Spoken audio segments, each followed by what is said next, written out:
Good afternoon or morning, my friends. This virtual meeting is quite interesting, and I'm very happy to be with you. But when I say that, I'm almost tempted to say, are we really meeting? I am here, not where you are. I'm talking, and you are not yet listening.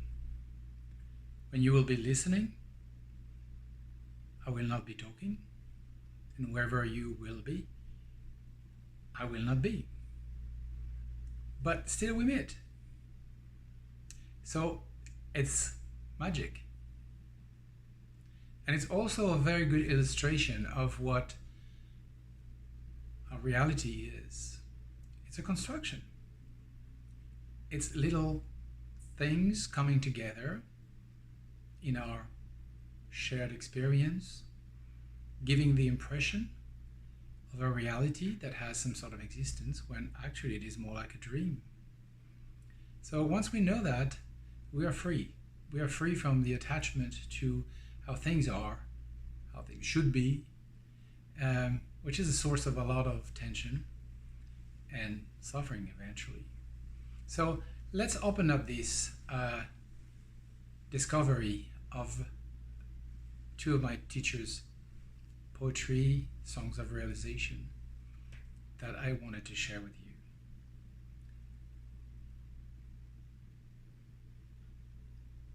I'm going to recite the poem first of Gendun Rinpoche, entitled Happiness. And then I'll let you think about it, let it sink in, and I'll come back to you to go into the text a little bit more in detail to give you a sort of a deeper view maybe of what this poem means. Okay, just picture yourself in a very clear and open space, maybe an open sky, and in this open sky there is, if you have the picture of Gendun Rinpoche in mind, and this little video will show some of his portraits, think that he's here and is actually talking to you through my voice. And let your mind open up. Let's receive the blessing. Let us receive the inspiration from these words and from this great teacher, Gendun Rinpoche. See you in a minute. Enjoy this moment.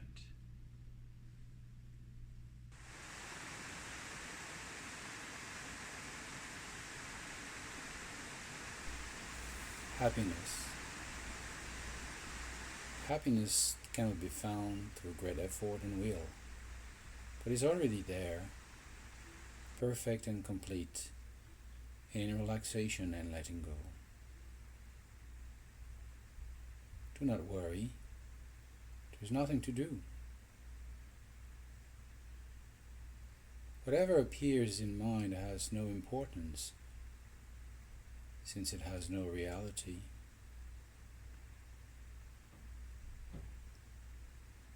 Do not hold on to it and do not judge. Let the play happen by itself, arising and passing, without changing anything. Everything vanishes and reappears without end. Only your searching for happiness prevents you from seeing it. Just like a rainbow that you chase without ever reaching it. Although happiness does not exist, it has always been there and accompanies you in every moment. Do not believe that good or bad experiences are real. They are like rainbows. Wanting to grasp the ungraspable, you exhaust yourself in vain. As soon as you relax this grasping, space is there, open, inviting, and joyful. Make use of it. All is yours already. Do not search any further. Do not enter the impenetrable jungle to search for the elephant that is already quietly at home. Nothing to do, nothing to force, nothing to wish for, and everything happens by itself.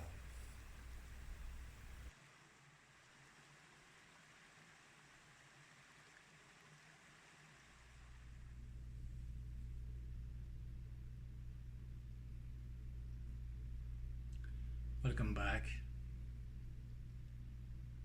Happiness. Everybody is looking for happiness. Maybe another word for it would be ease. A feeling of freedom, a feeling of independence, a feeling of absence of disease. The problem is that we objectify this as almost if it was an object, something that we need to possess, sort of a wish-fulfilling gem that would be out or outside of our mind. As soon as we objectify anything, even happiness or even enlightenment, it becomes an object. That means that we are back into our usual dual perception of the subject, looking for an object, and we are bound to suffer. So here Gendun Rinpoche invites us to not look for happiness. Happiness cannot be found, and it cannot be found through great effort and will. It cannot be found through great effort and will. It's not an outer object that we have to chase, that we have to hunt down, that we have to gain, that we have to hold and seize. If we think it is that, we're mistaken. But it's already here, perfect and complete. Where? In relaxation and letting go. Why? When we relax, we let go of the quest, the hunt, and all the ensuing situations of tension and fight and conflict. Letting go of this object that we construct artificially in our mind. So we relax and we let go. And what we may become to discover, literally remove the cover from, discover, is that this peace, this ease, this well-being is the very nature of our mind when it is not agitated by concerns that have to do with the outer object that needs to be either pushed away if it's unpleasant, or attracted if it is pleasant or satisfactory. So this peace, this ease is perfect and complete in our mind. So that's the beginning. Just know that. Do not worry. Don't be uncertain. Yeah, there must be an object somewhere. Don't worry. Just relax. Just let go. Let your mind be. And you'll find the ease and the peace and the happiness. Not as an external object, but as the very nature of your own mind. There's nothing to do. Do not worry. You don't have to make it. And Gendun Rinpoche in his teachings was always telling us that there's not a place where you can buy happiness or enlightenment. There's not a place where you can find it as an external object. There's not a place where it is manufactured. It is not an outer object. It is the very nature of your mind when it is in relaxation and letting go. Now, whatever appears in your mind, says Rinpoche, has no importance, since it has no reality. So you see, we're not sort of careless in the sense of, I don't care, nothing matters, because this is falling in an extreme of nihilism. But we're not also asserting that this outer object that I call happiness has a substantial autonomous existence and I need to possess it. We move beyond this extreme of discredit and embellishment, if we use the terms of Madhyamaka. We move beyond in a state of relaxation and letting go. So do not hold on to it. Do not hold on whatever your mind produces. It is neither good nor bad. These are like clouds passing through the sky of your mind. They have no essential value. They're triggering a reaction. That will have consequences, for sure. But in and of themselves, they have no substantial reality. So let them come and let them go. Don't hold on to it, either by rejecting or grasping, if they are pleasant, according to your own definition, or unpleasant.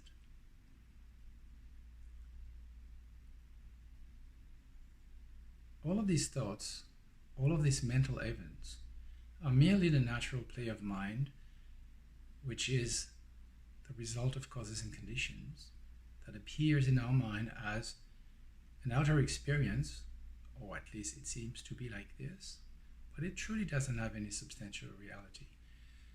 It is not easy to see that to begin with.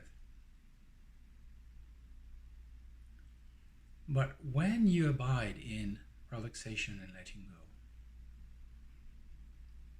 then the busyness settles down.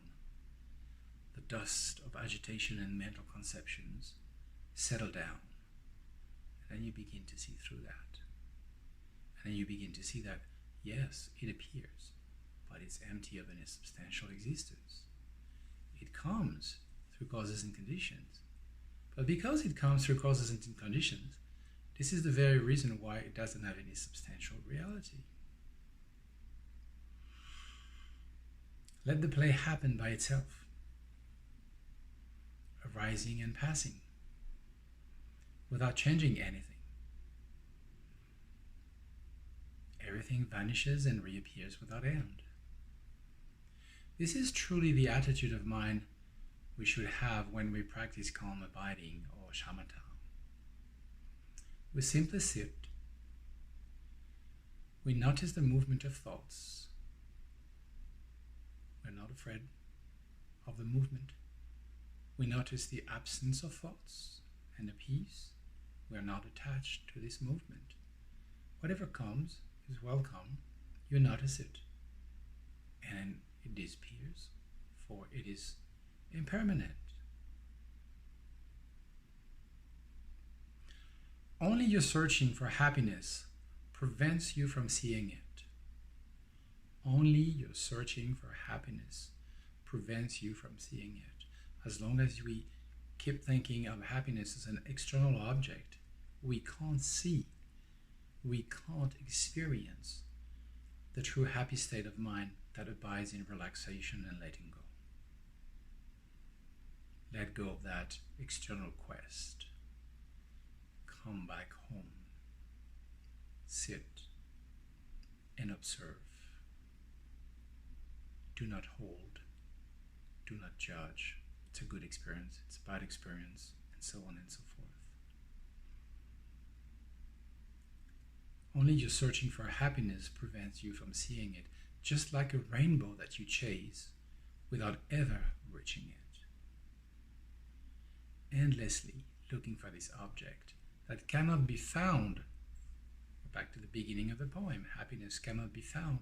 It cannot be found because it doesn't exist as an external object. Although happiness does not exist in that sense, it has always been there and accompanies you in every moment. It has always been there because this is the true nature of our mind when it is in relaxation and letting go. So This silence, this peace, this ease, happiness has always been there. Only covered by the very heavy noise, the loud noise of our searching for happiness. So it doesn't exist as an outer object, but it's always present in the very heart of our mind. And we only experience it when we abide in relaxation and letting go. And this happiness has been with you in every moment. That's a very interesting observation, to see that below the stress, below the layer of agitation, trying to avoid suffering, trying to find ease and comfort, below the noise, there is silence. Below agitation, or you could almost say amidst agitation, there is peace. It has always been there, even though it doesn't exist as an external object. Do not believe that good or bad experiences are real. This is one thing in meditation, we're aiming at something like a good meditation. We're afraid of bad meditation. So many questions around this, like, am I doing good? Am I doing bad? All of these are judgment. They are just mental construction. They actually do not reflect reality. The underlying mind is neither good nor bad. The judgment are mental construction that are superimposed to the natural state. And we're so busy dealing with this layer, superficial layer of agitation, that we cannot experience peace and happiness. They're like rainbows. They appear, they have a shape, they have a color, but when you try to grasp them, you see they're very elusive. There's nothing that can be held. Wanting to grasp the ungraspable, you exhaust yourself in vain. Wanting to grasp the ungraspable, trying to find peace as an outer object and trying to hold onto it, like chasing the rainbow, throw you again and again after a disillusion into a new illusion, a new hope, a new desire, into more disillusion, endlessly. For what? For nothing. Nothing. Just following a mental construction, leading to suffering, leading to more desire, leading to more suffering. We don't need to do this. Self-inflicted suffering is not necessary.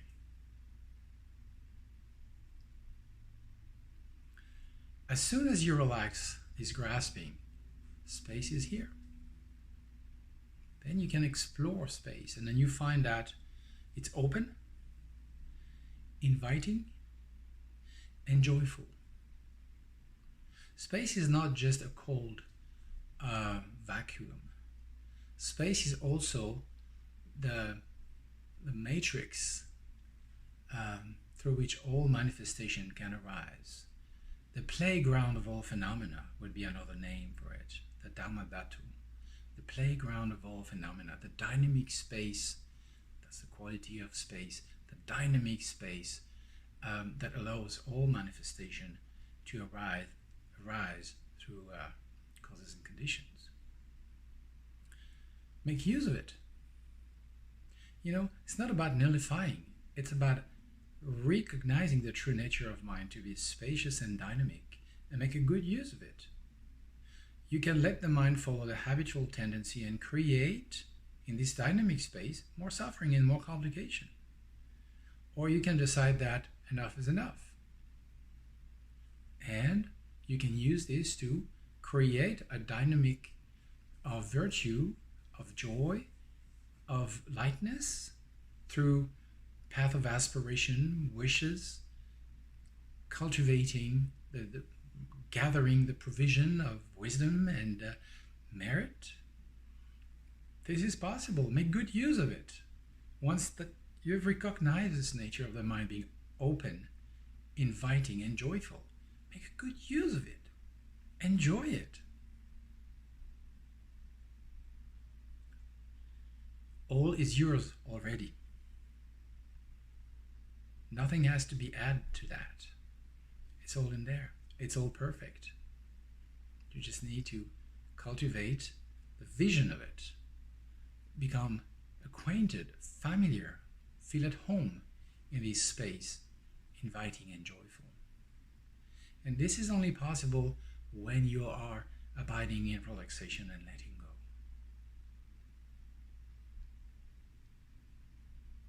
Make a good use of it. All is yours already. Do not search any further. And here Rinpoche use a classic metaphor.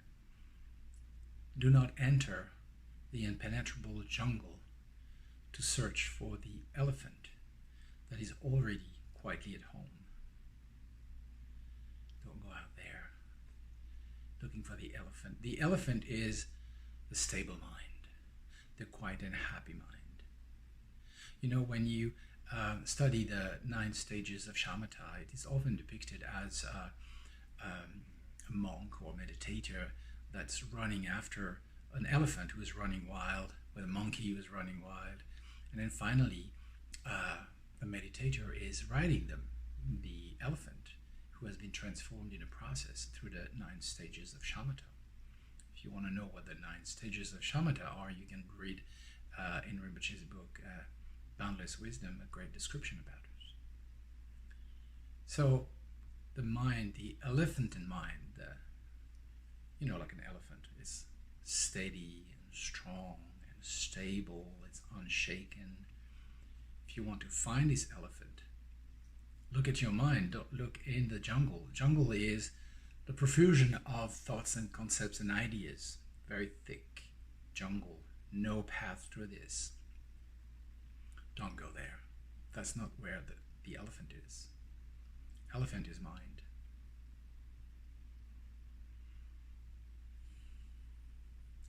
Nothing to do, nothing to force, nothing to wish for, and everything happens by itself. This is a concluding line of this poem. And please don't fall into a nihilist mind when you read this. Nothing to do, nothing to force, nothing to wish for refers to the dualistic mind that thinks in terms of external object that needs to be done, willfully, forcefully achieved, or wished for. I wish to gain this, I wish to obtain this. This dualistic pattern is creating suffering. It comes from ignorance of reality and produces a lot of illusion that we become the prey of. Don't go there. And if you don't go there and just abide in relaxation and letting go, then everything happens by itself. The unfolding of the experience leading to the realization will happen naturally. Because, as Rinpoche said, all is yours already. There is nothing you don't have. This very mind, if you know it, is the Buddha. So, my dear friends, I invite you now to a little moment of relaxation and letting go. And for that, I'm going to use another poem of Gendun Rinpoche. I will first recite it in Tibetan, and then followed by the English translation. And then you can follow step by step the guidance, and let your mind relax, let go, abide in itself, and enjoy its nature of openness, inviting and joyful.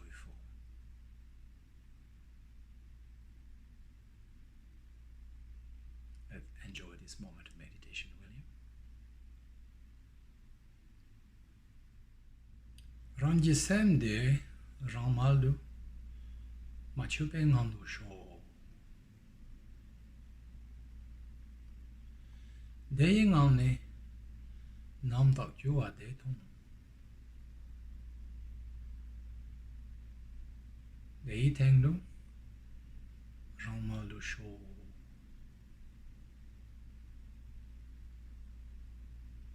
Deying on do ne yong.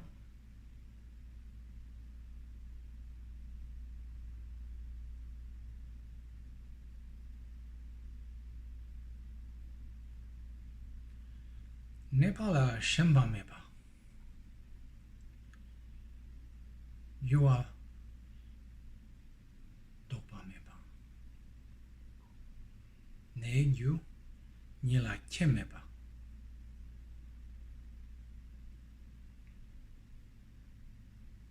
Semle Sem Jongwa Yimbar Shepa.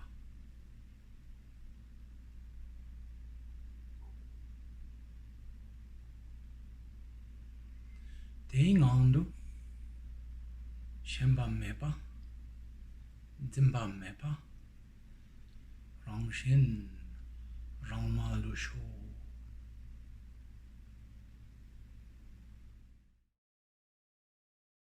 Allow your mind to settle in a state that is relaxed and free of constraint.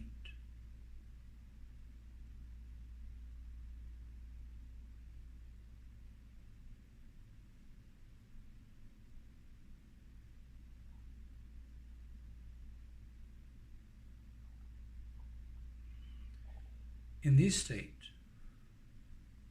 look at the movement of thoughts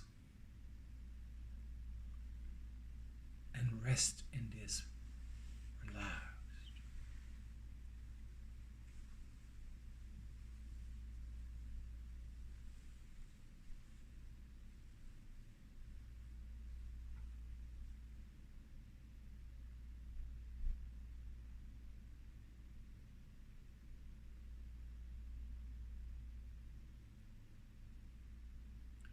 Through this,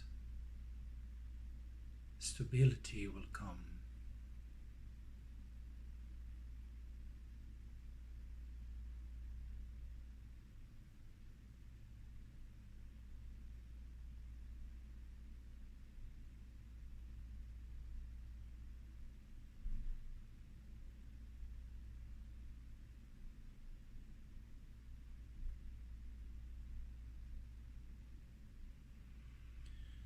Free of attachment to stillness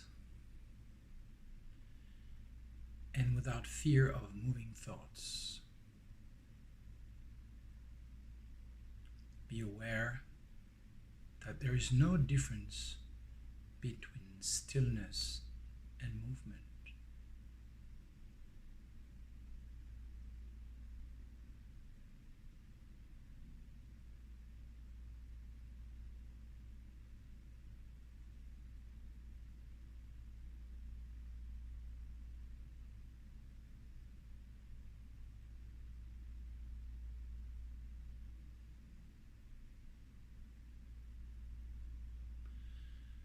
Mind arises from mind.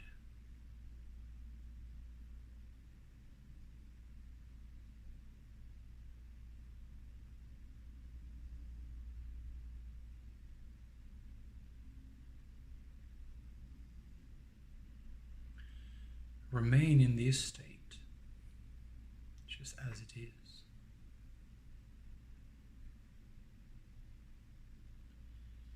Relaxed.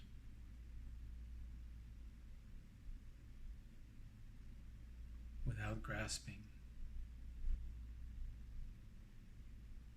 without clinging.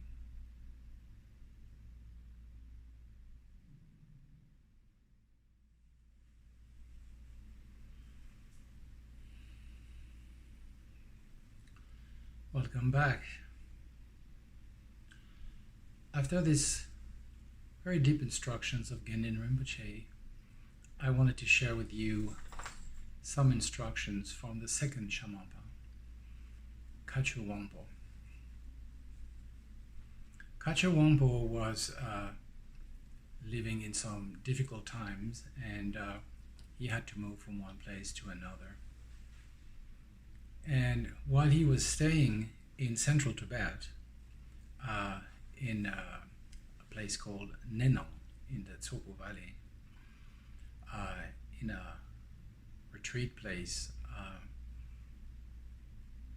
The resident of the monastery, some of them didn't like him so much, and they sort of like created a tension around him with a lot of gossips and so on. And so he realized that he couldn't do what he wanted to do as a Dharma teacher if there's no respect and there's no confidence. And then actually he's somehow, without him willing to do so, becoming the source of a lot of conflicts and maybe schism in this local Sangha. So he decided to go away and move to a remote mountain area.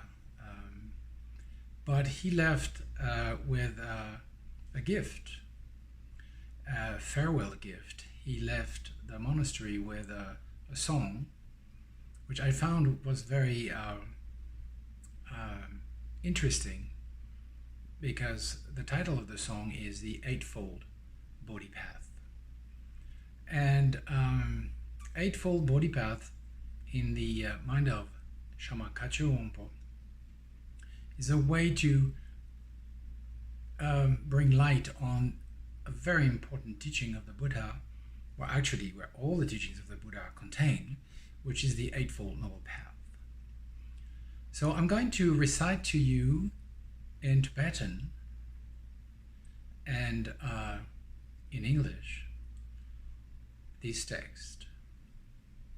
So while I'm reciting in Tibetan, for those of you who speak Tibetan, please apology for my poor Tibetan and probably my strong French accent.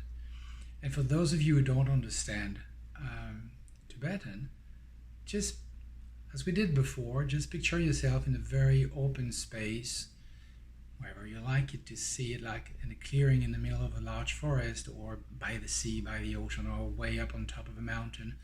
And think about an open, endless, clear blue sky. And in this sky is Shamar Khachö Wangpo. And if you don't know how it looks like, then you can look at the pictures that we'll show as I recite this. But also you can just picture Shamar Rinpoche as you knew him, and think that he is singing through my voice to you and giving the blessing of this text to you. Let the blessing pervade your mind. Let your mind rest, relax, and open, and confident. And then I'll come back to you, and then we'll go through the text after a little moment of meditation. So enjoy this moment.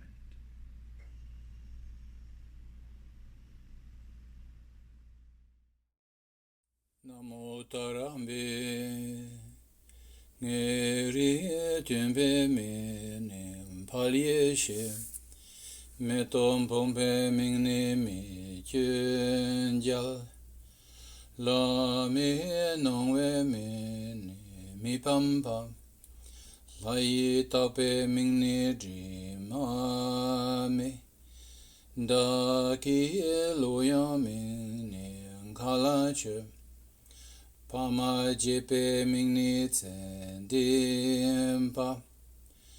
Den Me Mimon Den Pe Trampo Che Chanchu Lam Je Lu De Nyen Paradzu Toge Chonten Sam Shi Kang Je Shi Milu Yedak Chupe Chi Xing Je Zenor Drupe Tsorwan Chabdo Jur Shemba Ronglo Dine Chong Chulam Jaton Cheu Kando Chinyon Chi Sunbe Sayur Zongne Chi Shinje Yundo Sachi Don Lo Ringdo Pong Yula Ngeme Dine Chong Chulam Ron no and Dana Su Yon tumbedo tungarnata terneshi chije Nyendrar korwe shalta pejichu Drame sheme dine chanchulam Chutan tuna tun ma layen drup Let nye tsindan mampo chi chingje Se diye jasha tom che lenji bor Yarme ranga dine chanchulam Rong sen rong o shen songje rong Tanye te san mampe chi shingje Shong se to peri mo yal tu chu Cherton rang rur dine chanchulam Chal noi milam sam de kangje rong Rangje ranyi chingne chi shingje Te me charwe ngando le ji sho Ma chu luk pe di ni chon chulam Tap ton de na do chan du tse cho Kartun pongjura mampe chi shingje Ne ki dampa nyen mong zho su cher So tik zap ne di ni chan chulam E ma norburin chen rong la yu Den me korwa korne chi shingje Lun zhu de chen ngandu se ji sho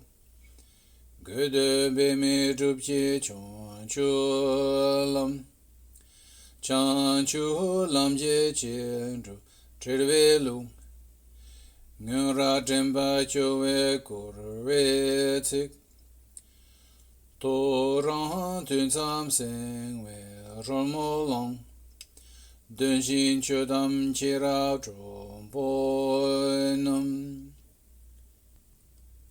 Chang chu lam yang da ge nir ngung o garden chom po nam Chanchu long la min jor we chumbe zu jie chi shik je Chanchu long la jo de na jik ten ja wa cham do jur Korbe ne la chi cha tsur pa len la me je shin zhang Se chi me ja da chi xie tong ten chi dun ma le ne wong Na jor de chu sam boy Chang chu lam lo den ke lo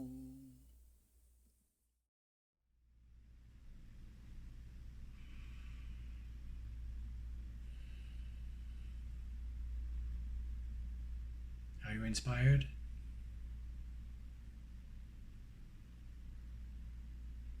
In this poem, Shamar Rinpoche presents himself. And first he pays homage to the unsurpassable, the Buddha, the true nature, the Dhammakaya, the very nature of our ordinary mind, if we take Mahamudra terminology, Nama Uttarabhiya. And so he's declining all the name he received along his spiritual journey. So the name that accords with my domain is glorious wisdom. The name from when I tossed the flower, that means the first empowerment he received. During the empowerment, you toss a flower, sometimes a toothpick. You toss this and it falls on a specific direction of the mandala that thereby indicates the family, the Buddha family you belong to. So the name he received during his first empowerment is Immovable Victorious One. The name his guru gave him is Unconquerable One. The name with which the devas adorn him is Stainless One. And then the name sung by the Dakinis is Sky Traveler, Khachö Wangpo, the powerful sky traveler who accomplished the Buddha's activity. The name which gladdens the Arya, the Bodhisattva, is Tsendipa. And with the sense of humor and humility, he said, I'm a beggar who possesses many meaningless names. So these names are great. People say so beautiful things about me, but take it with a grain of salt. So listen to this song of the Bodhi Path. The first limb of this eightfold Bodhi Path song. Just the pure necessity of food and clothing are sufficient. What is the use of acting like a preta, a hungry ghost, in a human body? Cast behind your efforts at acquiring food and wealth. Natural revulsion is the Bodhi Path. This refers to the right view among the Eightfold Noble Path. The right view is when you understand that actions have consequences, when you understand impermanence, when you understand all of these fundamental values, you realize that it is unnecessary to search for name and fame and more food than necessary and more clothing than necessary. In modern terms, we would say to fall into hyper-consumption or hyper-consumerism. Just, simplify your life. Don't be like a hungry ghost, always looking for more and never being satisfied. Cast behind you, that means toss away all these unnecessary efforts. Natural revulsion, that means understanding that all of this is only causing more suffering and exhaustion, and it's not bringing any good, any result. So that's the first one, right view.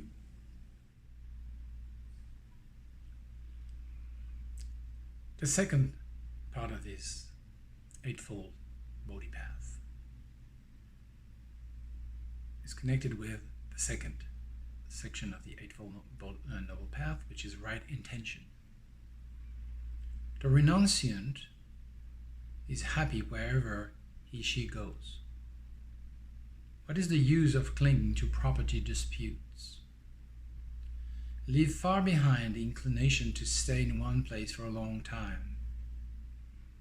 Unknown country is the Bodhi Path. Giving up is the natural consequence of the first point, which is right view. When you understand that everything related with the 8 worldly reactions is just leading to more suffering and confusion, you have a sort of a natural revulsion. You don't want to eat poisonous food. You just give it up. So you give up. And give up is the right intention. Give up means simplify. Make it easier. Make it lighter. Light enough to travel. Where? Unknown. Unknown country. We have no idea where karma is pushing us. We're always making plan, travel plan. We're on the road these days. We may have travel plan. We've done that before. Now we pretty much follow the events of the day. We have a certain direction. That's enlightenment. But the way, that's the course. We set the course. But how are we going to sail? The way to this is unknown. So we have to be ready to cross unknown territory, uncharted water. So that's the second aspect, the second branch of this Eightfold Bodhi Path. The third one, linked to the third of the Eightfold Noble Path, is right speech. If you have sacred outlook, everyone is an agreeable companion. What is the use of being tethered by suffering?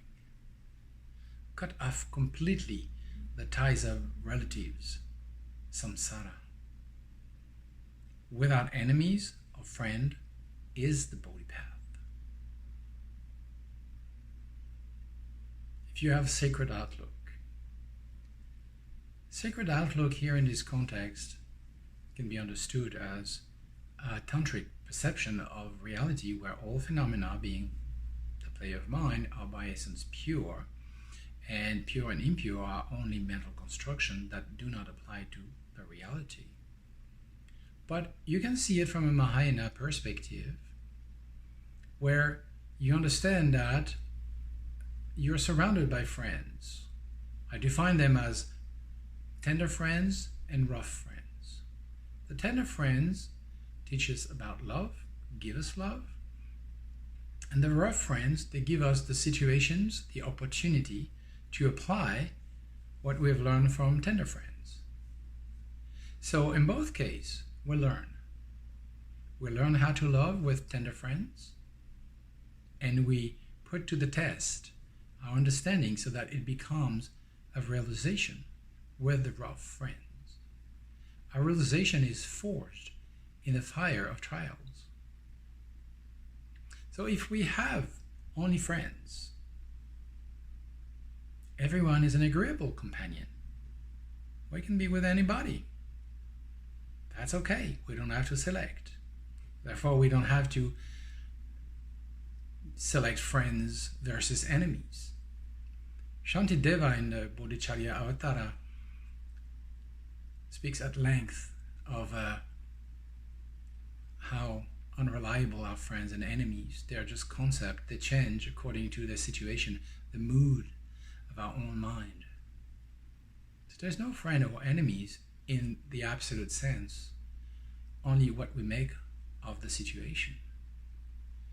So, without enemies, a friend, seeing everybody as a friend, if you will, a rough friend or a tender friend, that's the Bodhi Path. And that's right speech, because we don't have to gossip, we don't have to slander, we don't have to say this is a good one, this is a bad one, because this is only expressing our feelings about it that are highly biased and tainted by our own emotions and our habitual tendencies. So, without friends and enemies in this sense, that is truly the Bodhi Path. The fourth one in the Eightfold Noble Path is right conduct. Here, if you are in accord with the Dharma, the Devas accomplish your goal. What is the use of continually counting your virtues and faults? Cast away completely all activities of this life. Naturally free from occupation is the Bodhi Path. If you are in accord with the Dharma, that is, if your life, your thoughts, your words, your action are totally supported and inspired by the Eightfold Noble Path, you can't go wrong. You don't have to worry. You don't have to have a plan B. Just fully invest in the Eightfold Noble Path. Devas will accomplish your wishes, your aspirations, your goal. In the Indian tradition, Devas, what we might call gods, are here to help human beings in their efforts towards perfection. And so if you are making these efforts, all the Devas that are supporting the Buddha's teaching will be rejoice, and then will support you and create all the good conditions. Devas, in a symbolic way, can be seen as the virtues, whereas demons can be seen or understood as neurotic, irrepressible habits and compulsive emotions. So here Devas are the 10 virtuous actions of the body, the speech, and the mind. This will really create the merit, the karma, that will allow you to see your goal fulfilled. So this Deva of the good deed will fulfill your goals. cast away completely all activities of this life. The activities of this life where we're constantly trying to make sure we have enough. Am I good enough? Or how terrible am I? Or this is really bad, I should get rid of it.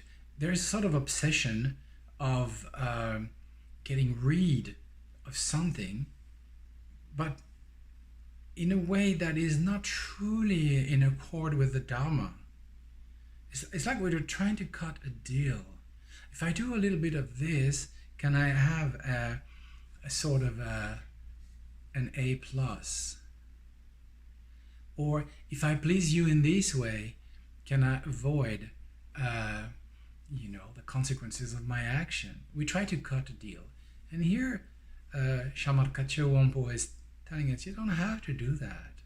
You don't have to spend your life sort of worrying whether you're a bad person or a good person.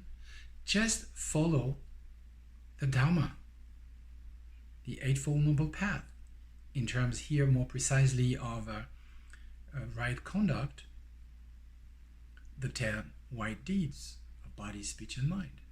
And don't worry, that's going to be okay. Don't superimpose on that your anxiety about you being bad and you desire you to be good.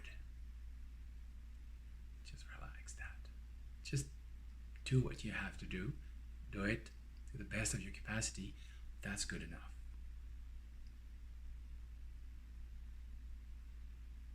Naturally free from occupation is the Bodhi Path. Jadal, free from occupation. Occupation is also a projection. I have to do this. I have to go there. I have to be better. I have to avoid this. But as we are dealing with all of these preoccupation, worries, and so on, we are not following the right conduct. We are not following the white deeds, the positive deeds. And therefore, we're not creating the dynamic that leads to a place where our goals are spontaneously accomplished. So just cast this away. Don't worry about that. If you are in accord with the Eightfold Noble Path, the devas, the good deeds, the positive actions, will accomplish your goal. Just be confident in that and do it.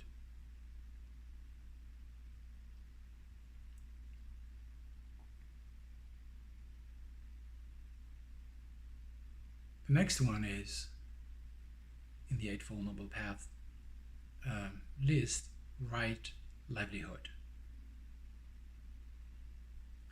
If you recognize your mind, you are the Buddha. What is the use of continually learning and contemplating sophistries? Right livelihood. Learning and contemplating sophistries. If you recognize your mind, you're the Buddha. You don't need many words for that. Khachö Wangpo here, Shamar Khachö Wangpo here, is not talking about the basic, the good understanding of Buddha Dharma that we need to have. It's not talking about this. This, of course, we need to have. We need to understand the basic, the fundamentals of Dharma. He's talking about turning this into a job. For the sake of your reputation, you become a logician, you become a thinker, you become somebody who is using the Dharma to serve his own, her own interest. Splitting hair, trying to prove you're right. Write books about how great is your understanding of this and that. This is not bringing your mind close to the realization of its own true nature. And actually it creates, again, a layer of complication and agitation. We think we are great because we know. The addiction to knowledge in the sense of one more book, one more word that we add on a pile of words, a pile of books that are rotting and infecting the natural freedom of our mind.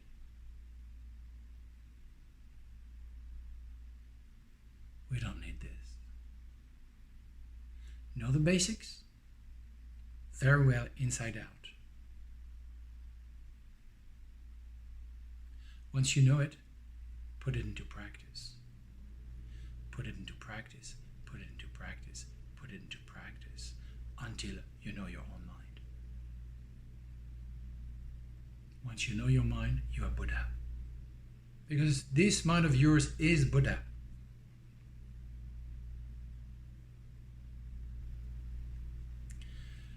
Let your mental doodles of textual learning fade.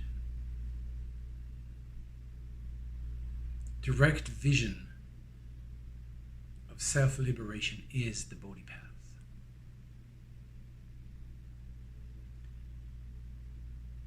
Bodhi Path is not endless discussions, debate and refutation, endless hair splitting. It is the direct vision of self-liberation, direct vision of the true nature of mind, where mind frees itself in itself by knowing itself. It liberates itself from the old dualistic habit. This doesn't come through books.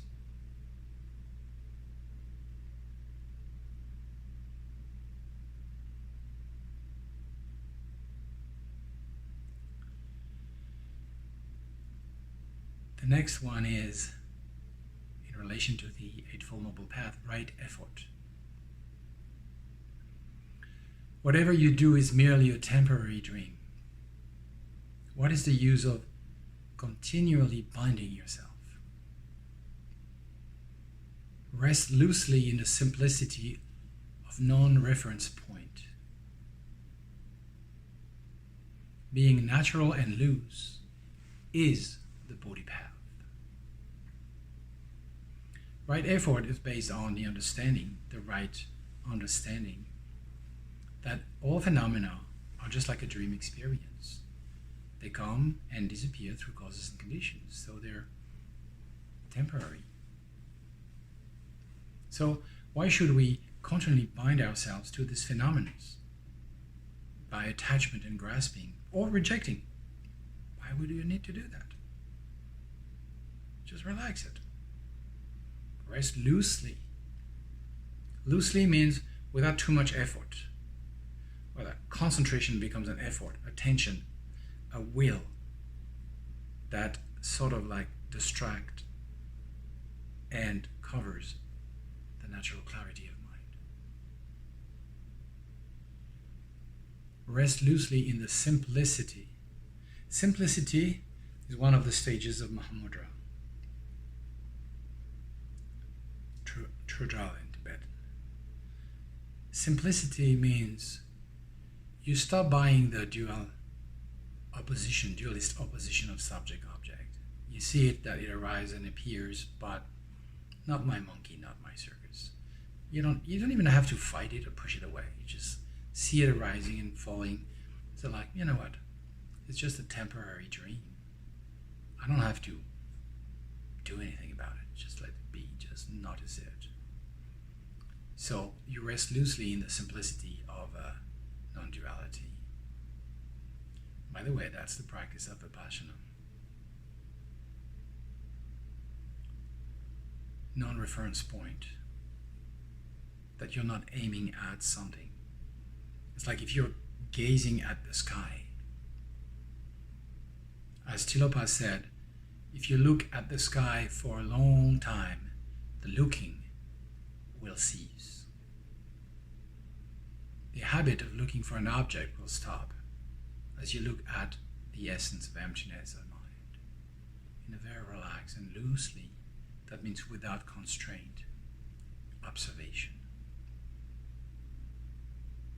So being natural and loose is the Bodhi Path. Being natural and loose, not careless, carefree, is the Bodhi Path. That's the right effort. Interesting.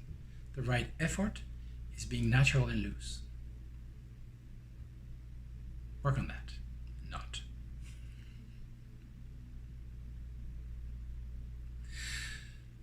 The next one in the Eightfold Noble Path is right mindfulness. If you have upaya, skillful means, even poison is supreme amrita. What is the use of continually contradicting and agreeing, giving up and transmuting?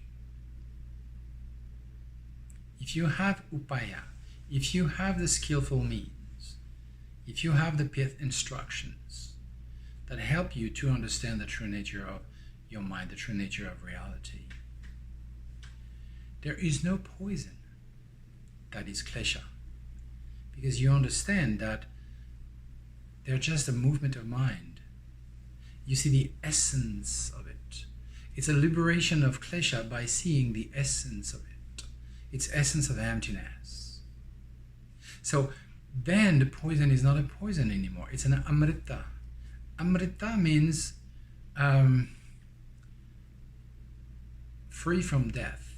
Mriti is death. Amrita, the nectar of immortality, if you will, that the gods are so attached to. Metaphorically speaking, it's the nectar of your immortality. But here is the realization that overcomes the mara of death, that comes from the clinging to existence. Existence implies birth, therefore implies death. Klesha is death. Klesha is poison. Klesha comes from attachment to duality. Klesha comes from ignorance. If you have upaya, skillful means, you use all the situation, you realize the nature, the enlightened nature of even the kleshas, and then they become nectar. So what is the use of continually contradicting and agreeing, giving up and transmuting? Here, Shamar Khachö Wangpo is pointing out the ultimate reality of all phenomena, including the veils and the kleshas. If we link this to the 4 dharmas of Gampopa, this is may confusion dawn as wisdom.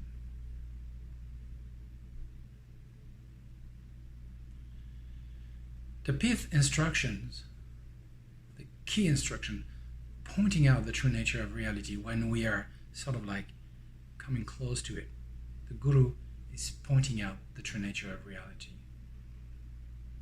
They bring the klesha along as our friends. So far from having to give up and transmute, contradict and agree, which is very much in the realm of duality, we can poke through this, see the true nature of reality directly, and therefore the true nature of kleshas. So kleshas are not problems, they are not enemies, they become your friends. The klesha become actually immortality, amrita. The life drop, the quintessential vital energy of the profound instructions is the Bodhi Path. That's a very important point. The pointing out instruction, the key instruction about the nature of reality, whether you come to this realization through the practice of mind training, cultivating relative and absolute bodhicitta together, or through the practice of skillful methods using mantra and visualization and so on and so forth, you come to this realization that seeing everything in its essence liberates everything. That is, move beyond the duality that creates death and kleshas. So this is the Bodhi Path, the profound pith instruction. And in terms of the Eightfold Noble Path, this is a right mindfulness. This is truly the result of Vipassana. Not the common Vipassana, and to understand what is common Vipassana, please read Shamar Rinpoche's Boundless Wisdom, but the Vipassana that is supported by the view of Mahamudra, the uncommon or extraordinary Vipassana. And then finally, the eighth section of the Eightfold Noble Path, which is right samadhi. Emma, how wonderful. You have the precious jewel. Your life, the path instruction, and your mind. You have the precious jewel. What is the use of spinning in futile samsara? Rest precisely in spontaneous great bliss, effortlessly attaining your needs and desires is the Bodhi Path. So, result of right mindfulness and Vipassana, a genuine experience that will progressively become a true realization through the samadhi, through the meditative absorption, through the fruit of cultivated Vipassana. The result of cultivated Vipassana is the fruit, which is natural Vipassana, which is the moment where you begin to see the true nature of mind, and you let this realization grow, and what obstructed evaporates somehow. You experience great bliss. And great bliss is the result of a mind that is free from the complication of duality. Simplicity liberates from duality. The one taste, that is the experience of this simplicity, brings this great bliss, this great freedom. And then you just abide there. As Long Shenpa said, basking long hours in non-doing. You just abide there. And effortlessly, because it is already here, it's your mind. All your needs and desire, that is reaching enlightenment for the benefit of all beings, will be accomplished. As Shamar Rinpoche said, and you will find yourself falling into enlightenment. This is the Bodhi Path. And then Shamar Rinpoche, Khachö Wangpo, concludes this with an explanation of why he wrote this. The song combines the Eightfold Noble Path of Bodhi into one. And as he was remembering the previous lineage holders with sad longing, because they're not here with him anymore, and he aspired to be with them, I sang, he says, these words of encouragement as music to refresh my dawn practice break. So that was for myself. I just sang this to cheer myself up. Let us practice according to the truth, O friends of the future, but he's talking to you now.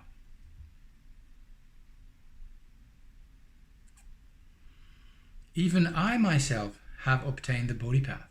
Again, this sort of a traditional self-deprecating way of saying, like, I'm just like you guys.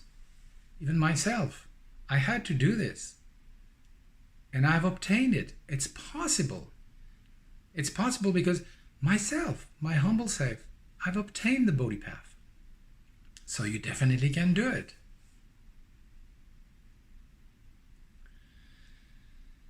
So come along, my fortunate friends. And now, an admonition. If you do not tread on the Bodhi Path, as he described it, what is the use of pretending to be a Dharma practitioner? Don't be a fraud. If you wish to tread on the Bodhi Path, cast your worldly activities behind, bid farewell to samsara, follow in the footsteps of the glorious Guru. Prepare provision for the next life, merit, wisdom, and therefore your permanent goal will be excellent. Permanent goal of enlightenment for the benefit of all beings. So, this was my 2 cents, what of my poor understanding I have produced about the eightfold Bodhi Path of the precious Shamar Khachö Wangpo. I will leave you for now. And as a farewell gift, I will leave you with a rendition, a modern rendition of this poem, inspired by this text. Sanford Garner, a good friend, has put this into music and sort of condensed the text. And so he's going to sing this for us with the beautiful voice of our friend Tatiana Santini. And I leave you with this. Enjoy the melody, and maybe if you can, learn the song and sing it for yourself and your friends of the future. Be well, friends. Take care of yourself. Take care of others. À bientôt.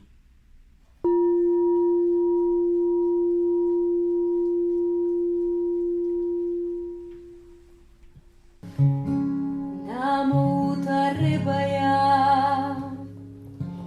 the name that I called with his domain, his glorious wisdom, the name from when he tossed the flower, his immovable, victorious one, the name given to him by his guru, his unconquerable one, the name with which the devas adorn him, his stainless one, the name sung by the Dakinis, the sky traveler, the name which gladdens the ayahs, his Gandiba. He is a beggar which possesses many meaningless names. Listen to this song of the Bodhi Path. Natural revulsion is the Bodhi Path. Uncertain journey is the Bodhi Path.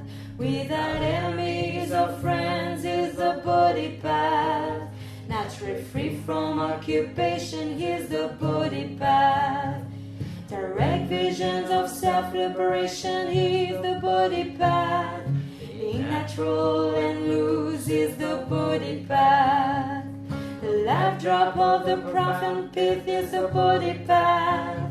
Effortlessly attaining your needs and desires is the Bodhi Path. Let us practice according to the truth. Even Rinpoche attained the Bodhi Path.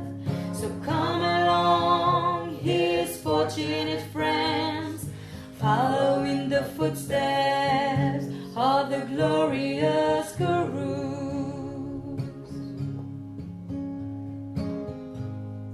Listen to this song of the Bodhi Path. Just the pure necessities of food and clothing are sufficient. The renunciant is happy wherever he goes. If you have said gratitude, everyone is an agreeable companion.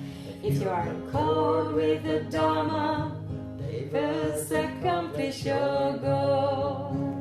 If you recognize your mind, you are the Buddha. Whatever you do is merely a dream. If you have skillful means, even question all your friends.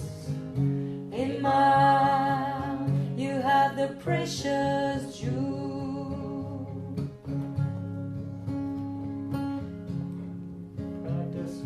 To the truth, even Rinpoche attained the Bodhi Path. So come along, his fortunate friends, following the footsteps of the glorious Guru. Following the footsteps of the glorious Guru. Following the footsteps of the glorious